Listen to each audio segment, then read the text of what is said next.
Class 7 SST theme A. Chapter Understanding the Weather. नमस्ते बच्चों, चलो आज एक बहुत ही इंटरेस्टिंग सफर पर चलते हैं मौसम की दुनिया में। एक छोटी सी कहानी से शुरू करते हैं और समझते हैं कि ये आखिर होता क्या है और हमारी लाइफ को कैसे बदलता है। अच्छा, एक बात बताओ, क्या तुमने कभी सोचा है कि नारियल का तेल वो सर्दियों में तो एकदम जम जाता है, पर गर्मियों में वही तेल बिल्कुल पिघला हुआ रहता है? ऐसा क्यों होता है? पता है इसका जवाब? और ऐसे ही कई और सवालों का जवाब मौसम को समझने में ही छुपा है। तो फिर ये वेदर यानी मौसम आखिर है क्या चीज़? अगर बिल्कुल आसान शब्दों में समझें तो किसी भी खास जगह और ख़ास टाइम पर हमारे एटमॉस्फेयर यानी वायुमंडल की जो हालत है ना, बस वही मौसम है। अब सोचो कि ये वायुमंडल एक केक जैसा है जिसमें एक के ऊपर एक कई लेयर्स हैं, और जितना भी मौसम का खेल होता है, बारिश, धूप, हवा, वो सब उसकी सबसे नीचे वाली लेयर में होता है। इस लेयर को कहते हैं ट्रोपोस्फियर। ये वही हिस्सा है जहां हम सब रहते हैं। सोचो, पुराने जमाने में लोगों को कैसे पता चलता था कि मौसम कैसा रहेगा? तब तो कोई फैंसी टूल्स थे नहीं, तो वो लोग ना नेचर के इशारों को समझते थे। जैसे अगर चींटियां अपने अंडे लेकर ऊपर जा रही हैं या मेंढक बहुत जोर से तर्रा रहे हैं, तो वो समझ जाते थे कि बारिश आने वाली है। लेकिन देखो, आज हमारे पास साइंटिफिक टूल्स हैं जैसे थर्मोमीटर और बैरोमीटर, जो हमें बिल्कुल सटीक यानी एक्यूरेट इन्फॉर्मेशन देते हैं। तो चलो अब इस मौसम की जासूसी में थोड़ा और गहरा उतरते हैं। मौसम को ठीक से समझने के लिए जो मौसम वैज्ञानिक होते हैं, जिन्हें हम मीटियोरोलॉजिस्ट कहते हैं, वो लोग ना 5 मुख्य सुरागों यानी क्लूज का इस्तेमाल करते हैं। चलो देखते हैं ये 5 एलिमेंट्स आखिर हैं क्या। तो ये हैं वो 5 सुपर क्लूज। सबसे पहला है टेम्परेचर यानी तापमान। ये बताता है कि कितनी गर्मी या ठंड है। फिर है प्रेसिपिटेशन यानी बारिश, बर्फ या ओले। तीसरा है एटमॉस्फेरिक प्रेशर। ये हवा का वजन होता है जो बदलता है तो तूफान भी ला सकता है। चौथा है विंड यानी हवा का बहना। और पांचवा ह्यूमिडिटी यानी हवा में नमी, जिसके कारण हमें उमस फील होती है। बस इन्हीं 5 चीज़ों से मौसम की पूरी कहानी बनती है। अच्छा, अब सवाल ये उठता है कि इन 5 सुरागों को हम नापते कैसे हैं?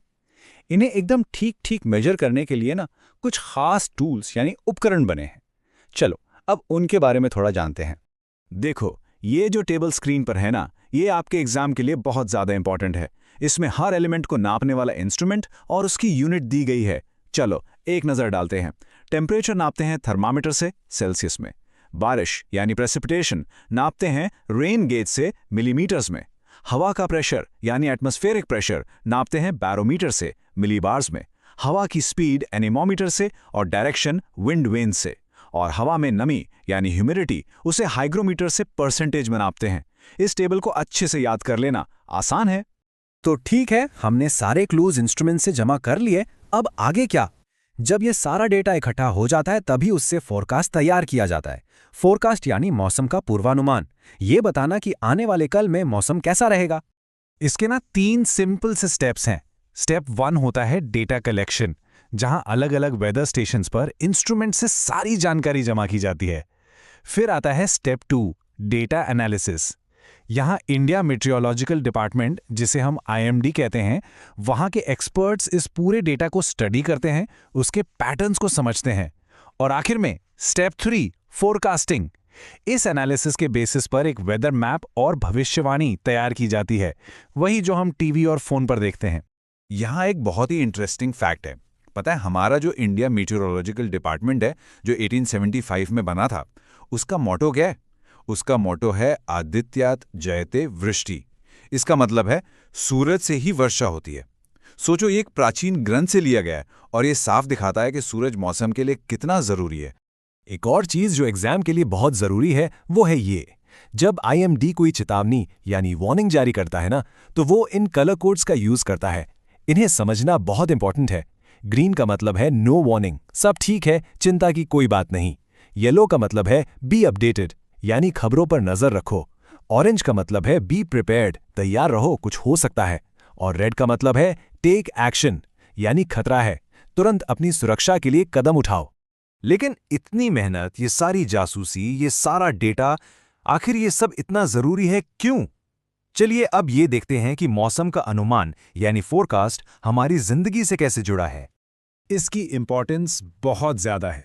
सोचो, किसानों को पता चल जाता है कि कब बीज बोना है और कब फसल काटनी है। पायलट्स को सेफ फ्लाइट के लिए सही रास्ता मिलता है। समुद्र में मछुआरों को तूफान आने से पहले ही चेतावनी मिल जाती है। और सरकार को भी साइक्लोन या बाढ़ जैसी बड़ी बड़ी आफतों के लिए तैयार रहने का टाइम मिल जाता है। तो ये हमारी सेफ्टी के लिए बहुत ज़रूरी है। चलिए, अब टाइम है ये देखने का कि हमारी मौसम की जासूसी कितनी कामयाब रही। जो कुछ भी हमने अभी तक समझा है उसे एक छोटे से क्विज से टेस्ट करते हैं। रेडी हो जाइए। तो पहला सवाल, हवा के वजन या प्रेशर को नापने के लिए हम कौन सा इंस्ट्रूमेंट इस्तेमाल करते हैं? आपके ऑप्शंस हैं ए थर्मोमीटर, बी एनेमोमीटर या सी बैरोमीटर। क्या लगता है? सवाल नंबर 2। मान लो एक वेदर रिपोर्ट कहती है कि ह्यूमिडिटी 90% है। इसका मतलब अगर आप बाहर कपड़े सुखाने डालें तो उन पर क्या असर होगा? ऑप्शन ए, वो बहुत जल्दी सूख जाएंगे। ऑप्शन बी, वो बहुत धीरे धीरे सूखेंगे। या सी, उन पर कोई असर नहीं होगा। थोड़ा प्रैक्टिकल होकर सोचो इसके बारे में। और ये रहा आखिरी सवाल, अगर आईएमडी आपके एरिया के लिए एक रेड वार्निंग जारी करता है तो आपको क्या करना चाहिए? ऑप्शन ए, कुछ नहीं, ये तो एक नॉर्मल दिन है। ऑप्शन बी, अपडेट्स के लिए न्यूज़ देखनी चाहिए। या सी, अपनी सुरक्षा के लिए तुरंत एक्शन लेना चाहिए। इसका जवाब तो सबको पता होना चाहिए। चलिए अब फटाफट आंसर्स चेक करते हैं। पहले सवाल का सही जवाब है सी, बैरोमीटर, यही हवा का प्रेशर नापता है। दूसरे का जवाब है बी, कपड़े बहुत धीरे सूखेंगे। क्यों? क्योंकि 90% ह्यूमिडिटी का मतलब है कि हवा में पहले से ही इतनी नमी है कि वो कपड़ों से और नमी नहीं खींच सकती।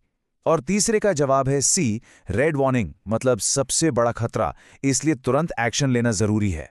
बहुत बढ़िया। एक बात हमेशा याद रखना, जब कॉन्सेप्ट क्लियर हो ना तो आंसर लिखना अपने आप आसान हो जाता है। मौसम को समझना बिल्कुल एक पजल सॉल्व करने जैसा है। थोड़ा सा रिवाइज करोगे तो ये और भी क्लियर हो जाएगा। Thank you.